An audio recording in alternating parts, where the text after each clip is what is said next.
अध्यक्ष महोदय, या ठिकाणी हा जो विषय आपण बघितला तो खऱ्या अर्थाने का चर्चेत आला त्याचं मुख्य कारण म्हणजे तिथं असणाऱ्या सामान्य लोकांनी हा विषय हातात घेतला, आंदोलनं केली. रवींद्रभाऊ दंगेकर आमदार यांनी सुद्धा त्याच्यामध्ये पुढाकार घेतला. अध्यक्ष महोदय, याच्यामध्ये आपण खोलात जर गेलो तर याचा सिस्टमिक एरर आहे. म्हणजे ज्या व्यक्तीने गुन्हा केला तो एका मोठ्या कुटुंबातून होता, पैशावाल्या कुटुंबातून होता आणि 6 ते 7 डिपार्टमेंट त्या व्यक्तीला मदत करत असताना आपण सर्वांनी बघितलं. एखाद्या गरीबाला जर तिथं काय केलं असतं तर कदाचित त्या बाबतीतली चर्चा सुद्धा तिथं अध्यक्ष महोदय झाली नसते. अध्यक्ष महोदय, इथं जर आपण बोलायचं झालं तर आमचं एवढंच म्हणणं आहे, याच्यामध्ये ड्रग्ज वगैरे बऱ्याच काही केसेस इन्व्हॉल्ड आहेत. अध्यक्ष महोदय, काही दिवसांपूर्वी, काही महिन्यांपूर्वी 18 जुलै 2023ला मी एक लक्षवेधी मांडली होती ड्रग्सच्या बाबतीत. फडणवीस साहेबांनी होम मिनिस्टर म्हणून त्याला उत्तरही दिलं होतं आणि उत्तर खरंच चांगलं होतं. अध्यक्ष महोदय, पण फक्त ते उत्तरच राहिलं का एवढीच शंका त्या ठिकाणी मला वाटतं. अध्यक्ष महोदय, कुरिअरचा वापर केला जातो, या संदर्भात ऑफिसचे सॅनिटायझेशन ते करणार, सेन्सिटायझेशन ते करणार असं त्यांनी सांगितलं होतं. अध्यक्ष महोदय, त्या बाबतीत आपण धोरण म्हणून काय केलं असा प्रश्न होम मिनिस्टर साहेबांना या ठिकाणी मी उपस्थित करतो. अध्यक्ष महोदय, जिल्हा अधिकारी यांच्या under anti drug coordination committee तयार केली जाईल, ती केली गेली आहे का, त्याची कुठली स्ट्रॅटेजी आहे का, त्याच्याबद्दल आपण पुढे काय करणार आहोत आणि कुठल्या कुठल्या जिल्ह्यामध्ये अशा पद्धतीची कोऑर्डिनेशन कमिटी ही निर्माण केली, त्याचा काय स्टेटस आहे असा प्रश्न अध्यक्ष महोदय मी इथं होम मिनिस्टर साहेबांना करतो.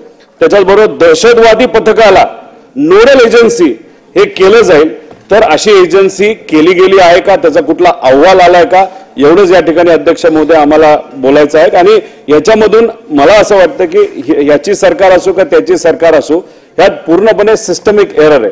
म्हणजे श्रीमंताचा एखाद्या व्यक्ती नाही तर कॉन्टॅक्ट असणारा एखादा व्यक्ती सहजपणे याच्यातून सुटून जाऊ शकतो. फक्त लोकांनी हा विषय ताब्यात घेतला, पण उद्या गरीब असो ना तर श्रीमंत असो, कुणी चूक केली तर त्याला त्या ठिकाणी कारवाई झालीच पाहिजे. यासाठी आपण ट्रान्सपरंट सिस्टम काय करणार आहोत असं या ठिकाणी मी अध्यक्ष महोदय होम मिनिस्टर साहेबांना प्रश्न करतो.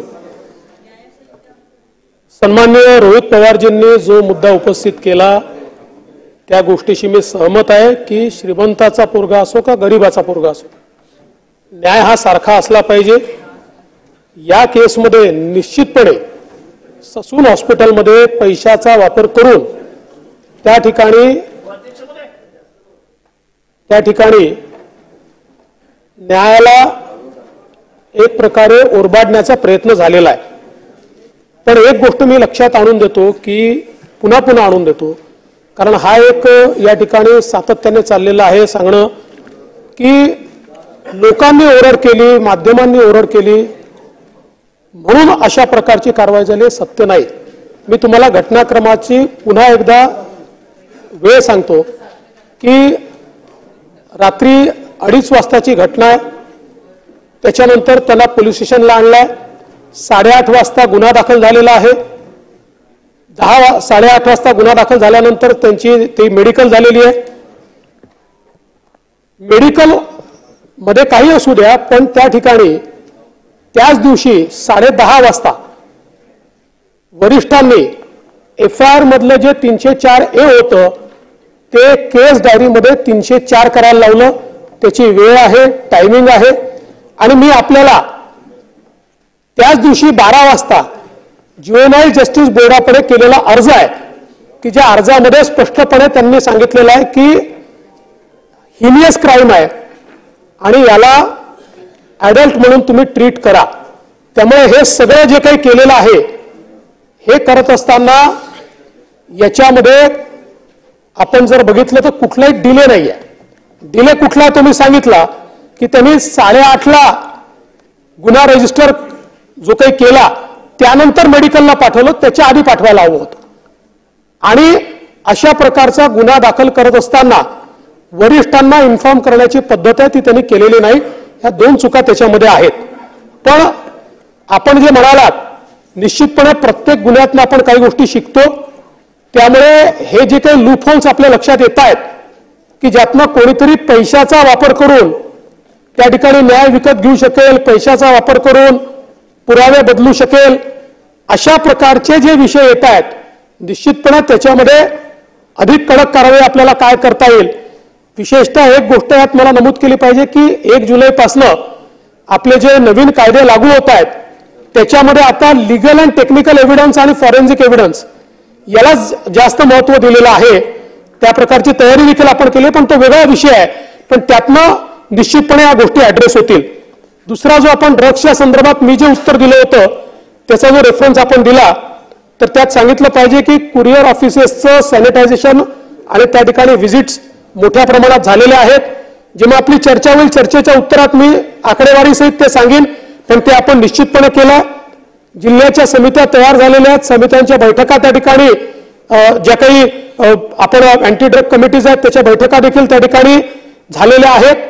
आणि एटीएस नोडल तर त्याच्यामध्ये जे काही केंद्र सरकारचं नार्कोटिक्स कंट्रोल ब्युरो आहे, पण एटीएसला याकरता त्याच्यामध्ये आपण इन्व्हॉल्व केलेलं आहे की अलीकडच्या काळामध्ये आपल्या हे लक्षात आलं की जे काही विशेषतः कंटेनरने ड्रग्स पाठवायचे असा एक प्रयत्न 3-4 वेळा झाला आणि वरती वेगळ्या गोष्टी आणि खाली कंटेनरमध्ये त्या ठिकाणी ड्रग्ज अशा प्रकारचा जो विषय लक्षात आला. आणि हे विशेषतः आपल्या आजूबाजूच्या देशातलं जे पुश होत आहे आणि म्हणून याला शेवटी कुठेतरी टेरर फंडिंगशी देखील याचा संबंध आहे. म्हणून एटीएसला देखील याच्यामध्ये आपण जोडून घेतलं. केंद्र सरकारनेच ते केलेलं आहे. एटीएसला देखील त्या ठिकाणी आपण जोडून घेतलेलं आहे. आणि अशा प्रकारे हे जे कंटेनर्स वगैरे आहेत आता आपल्या पोर्टवर आतापर्यंत याची आधुनिक एक्सरे मशीन नव्हती, ती पण मशीन आता आलेली आहे. त्यामुळे प्रत्येक कंटेनर हा ज्या मशीनच्या माध्यमातून ड्रग्ज डिटेक्ट करता येतात अशा मशीनचा एक्सरे झाल्याशिवाय आता बाहेर जाऊ शकत नाही. अनिल देशमुख साहेब त्यांच्याकडून येतो. इथे सविस्तर पुण्याच्या घटनेच्या बाबतीत निवेदन केलं. हिट अँड रनच्या घटना महाराष्ट्रामध्ये मोठ्या प्रमाणात घडतात. नागपूरमध्ये कल्पना आपल्याला 4 घटना नागपूरमध्ये घडल्या. एका रितिका मालू ही रामझुला जो आहे तिथे त्या ठिकाणी घटना घडली. अध्यक्षमध्ये रात्री 1:30 वाजता रितिका मालूनी 2 तरुणांना तिथे उडवलं आणि त्यांचा तिथं मृत्यू झाला. याच्यामध्ये अध्यक्षमध्ये सर्वात महत्वाची गोष्ट म्हणजे यामध्ये ही घटना झाल्यानंतर 7 तासांनी तिथे सॅम्पल घेण्यात आलं. अध्यक्षमध्ये घटना 1:30 वाजताची, सॅम्पल घेतला सकाळी 7:30 वाजता. 7 तासानंतर सॅम्पल घेण्याची काय आवश्यकता होती? घ्यायचं ते सॅम्पल तर लगेच घ्यायला पाहिजे, 1 तास 2 तास 30 नंतर. त्याच नंतर ही घटना झाल्यानंतर त्या महिलेला त्या तरुणीला घरी जाऊ दिलं. त्यानंतर तिचे वडील तिथे आल्यानंतर अध्यक्ष महोदय तिथला जो पीआय होता परशुराम भवळ, तिचे वडील आल्यानंतर गळाभेट झाली तिथं स्पॉटवर त्यांची, म्हणजे काही त्यांची धुणे ओघ असेल त्यांची गळाभेट झाली. त्या ठिकाणी त्या गाडीतलं जे दारूच्या बाटल्या होत्या ते फेकण्यात आल्या. तिथं डिस्ट्रक्शन ऑफ एव्हिडन्स झाला. अध्यक्ष महोदय अशा पद्धतीनं फॉरेन्सिक टीम त्या ठिकाणी आणि बिना सुप्रतनाम्याची गाडी सोडली. या घटनेच्या बाबतीत गृहमंत्र्यांना माझी विनंती राहील की याची आपण अवश्य चौकशी करावी. ब्लड सॅम्पल 7 तासानंतर का घेण्यात आलं? त्याचबरोबर अध्यक्ष महोदय या ठिकाणी एक ममता आदमाने या 2 तरुणी फिरायला चालल्या होत्या, त्यांना ओला गाडी उडवलं. 20 दिवसानंतर त्या ड्रायव्हरला पकडलं. या ममता आदमानेवर तिथल्या पोलिसांनी फक्त नोटीस दिला. जो ड्रायव्हर 20 दिवसांनी पकडला त्याला फक्त नोटीस दिला आणि सोडून दिलं. मी जेव्हा पोलीस कमिशनरला भेटायला गेलो त्यांना सांगितलं तुम्ही फक्त नोटीस देऊन का सोडलं? त्याच्यानंतर त्याच्यावर सिरियस कलमा त्या निमित्तानं त्यांनी लावल्या. रुटीनमध्ये त्यांनी हे सर्व कारवाई करायला पाहिजे. अध्यक्षमध्ये त्याचबरोबर अध्यक्षमध्ये अजून तिसरी महत्वाची केस दिघोरी नाका येथे तिसरी हिट अँड रनची केस झाली. अध्यक्षमध्ये त्या ठिकाणी 3 मृत्युमुखी पडले. एक 4 वर्षाची मुलगी त्याच्यामध्ये मृत्युमुखी पडली. अध्यक्षमध्ये आणि यामध्ये जे आरोपी जे दारू पिऊन होते गाडी चालवणारे त्यांचं ब्लड सॅम्पल घेण्यात आलं. अध्यक्षमध्ये ब्लड सॅम्पल जे घेतलं ते 3 दिवसानंतर फॉरेन्सिक लॅबोरेटरीला पाठवण्यात आलं. आणि ते सुद्धा जेव्हा पत्रकार तिचे जे क्राईम ब्रँचचे पत्रकार आहेत त्यांनी कमिशनरला विचारलं की ब्लड सॅम्पल गेलं का? तर कमिशनरला गेलं रिपोर्टला. पण जेव्हा चौकशी केली तर 3 दिवसानंतर तिथले ब्लड सॅम्पल तिथले जे पीआय होते विजय दिघे यांनी ते ब्लड सॅम्पल आपल्या डिकीमध्ये ठेवलं आणि विसरून गेले. आता अशा पद्धतीने गंभीर घटना असताना सुद्धा 3 त्यामध्ये मृत्युमुखी पडतात. एक लहान मुलगी 4 वर्षाची मृत्युमुखी पडते आणि पीआय तिथला ब्लड सॅम्पल आपल्या डिकीमध्ये ठेवतो 3 दिवस. अशा पद्धतीनं त्याला ठीक आहे सस्पेंड केलं, पण अशा पद्धतीने ज्या ठिकाणी अशा पद्धतीने कारवाई होते त्याच्यावर कडक कारवाई गृह खात्याने करायला पाहिजे अध्यक्ष महोदय. त्याचबरोबर चौथी घटना घडली पुरुषोत्तम पुट्टेवार एक टाउन प्लॅनिंगची वरिष्ठ अधिकारी तिने आपल्या सासऱ्याला त्यांना गाडी तिच्यावर तोडीने मारून टाकलं. अशा पद्धतीने अनेक घटना गृहमंत्रीमध्ये आपल्या नागपूरला झालेल्या आहे. याच्यामध्ये माझी विनंती राहील की रान झुला प्रकरणामध्ये जे 2 आरोपी मृत्युमुखी पडले त्यांच्या घरी जे दोन व्यक्ती मृत्युमुखी पडले त्यांना मी भेटायला गेलो होतो. त्यांनी आपल्याला एक पत्र पाठवलं आहे आणि त्यांनी सांगितलंय की आम्हाला गृहमंत्र्यांनी भेटायची वेळ द्यावी. मी आपल्याला विनंती करेल की त्यांना भेट देऊन त्यांचं ऐकून घ्यावं. नंबर 2, ममता आदमानी जी आहे तिच्या मी घरी गेलो होतो भेटायला अध्यक्ष महोदय. ती अतिशय गरीब आहे.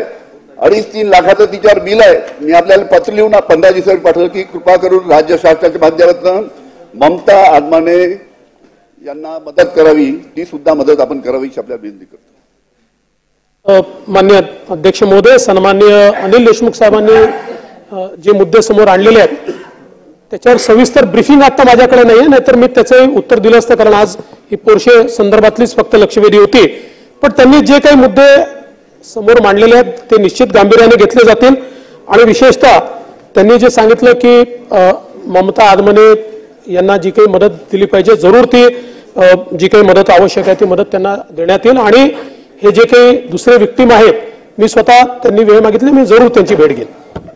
नानाभाऊ, मी माझ्या मित्राचं सगळं उत्तर मी शांतपणे ऐकत होतो. अध्यक्ष महाराज, ड्रग्सच्या बाबतचं जी भूमिका आहे जी रोहित पवारांनी उपस्थित केली ती महत्वाची आहे याच्यात. अध्यक्ष महाराज, आपल्याला अध्यक्ष महाराज त्यांनी तिथं बिअर बार मध्ये दारू पिली वगैरे सगळ्या गोष्टी रेकॉर्डला आल्यात.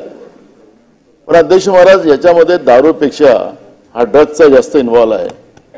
आणि हा ड्रग विषय हा इतका डेंजर आपल्या महाराष्ट्रात निर्माण झालेला आहे. ते नाशिकमधून ललित पाटील आणि मग त्याचं नातं यांच्याकडे खातं वाटतं ना, बोर्ड दाखवते यांच्याशी नातं असं नाही म्हणत ललित पाटलाचं, पण ससूनशी नातं फार जोडलं गेलं अध्यक्ष महाराज. आणि या घटनेमध्ये ससूनचं नातं मोठ्या प्रमाणात आलं. हे ससून हॉस्पिटलमध्ये असं काय आहे? हे डॉक्टर तावडे कोण? डॉक्टर तावडे कोण? हे असे विद्वान लोक सरकारच्या आशीर्वादाने बसलेले आहेत. कारण की अध्यक्ष महाराज ते पत्र पण आहेत, ते आपण सगळ्या गोष्टी पाहिलेल्या आहेत मीडियामध्ये. फॉरेन्सिक लॅबचं आपण मान्य उपमुख्यमंत्री गृहमंत्री आपण उत्तर दिलं. एका मंत्र्याला क्लीन चिट देता असताना तुम्ही, मी पत्र दिलं फॉरेन्सिक लॅबला, अजूनपर्यंत तो रिपोर्टच नाही आला. तुम्ही त्या काही मंत्र्याला तुमच्या मंत्रिमंडळात असलेल्या, तुम्ही विरोधी पक्षात असताना त्यांच्याबद्दलचा खूप आवाज उचलला होता. पण आता तुमच्या मंत्रिमंडळात आहे, त्याचा फॉरेन्सिक लॅबचा रिपोर्ट अजूनही आला नाही, तुम्ही क्लीन चिट देऊन टाकला. तर मग अध्यक्ष महाराज, माझा मुद्दा असा आहे, या घटना ड्रग मध्ये घडतात आहेत, हा ड्रगच हा विषय जो आहे हाच महत्वाचा. अध्यक्ष महाराज, मगाशी माननीय विरोधी पक्ष नेत्यांनी त्याच विषयाला की हे पब मध्ये ही दारूपेक्षा अध्यक्ष महाराज सगळ्यात जास्त ड्रगचा वापर केला जातोय आणि हे तेवढंच सत्य आहे. आणि म्हणून आणि ड्रग कुठून येतोय, काय होतंय त्याचं आता मी तुम्हाला माहिती द्यायचं काही कारण नाहीये. तर तुम्ही म्हणाल की खोटं बोलता, रेटून बोलतात, नेरेटिव्ह बनवता, पण आम्ही करत नाही. ते मुंद्रातून येतो, गुजरातमधून येतो, सगळ्यांनाच माहिती आहे.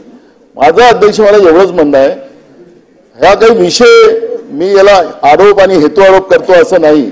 हा महाराष्ट्राला कलंक आहे अध्यक्ष महाराज.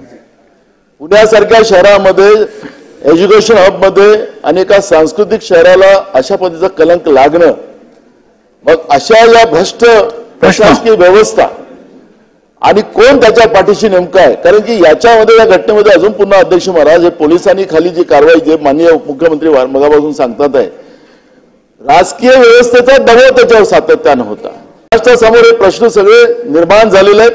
या सभागृहाच्या माध्यमातून स्पष्टता माननीय गृहमंत्र्यांनी मांडावी, ड्रगच्या बाबत मांडावी. हा डॉक्टर तायरे, त्याला कोणाचा आशीर्वाद होता? तुमचा नव्हता. डॉक्टर काय असतील तिथं ते ससून मधले, हा ससूनचा ड्रग्सशी काय नातं? VIP treatment